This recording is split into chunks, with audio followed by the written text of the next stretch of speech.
ওই এক ফোঁটা রক্ত যেটা আল্লাহর রাস্তায় যুদ্ধের ময়দানে, জিহাদের ময়দানে প্রবাহিত হয়েছে।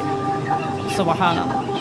আল্লাহর দ্বীনকে বুলন্দ করার জন্যে, এই দ্বীনের বিজয়ের জন্যে, কালেমার পতাকাকে উড্ডীন করার জন্যে, মাজলুম নির্যাতিত মুসলমানদেরকে রক্ষা করার জন্যে যারা বদরে, উহুদে, খন্দকে লড়াই করেছে, যারা আজও ফিলিস্তিনে বিভিন্ন ভূখণ্ডে লড়াই করছে, যারা আমেরিকা এবং রাশিয়া থেকে মুসলিম ভূখণ্ডকে রক্ষা করার জন্য আফগানিস্তানের মতো ভূমিতে বছরের পর বছর লড়াই করেছে, এই সমস্ত যুদ্ধের ময়দানে যারা দ্বীনকে বিজয় করার লক্ষ্যে যুদ্ধ করেছে, তাদের শরীর থেকে যেই এক একটা ফোঁটা রক্ত প্রবাহিত হয়েছে, আল্লাহর কাছে সেই এক একটা ফোঁটার মূল্য সব কিছুর চাইতে বেশি এবং প্রিয়।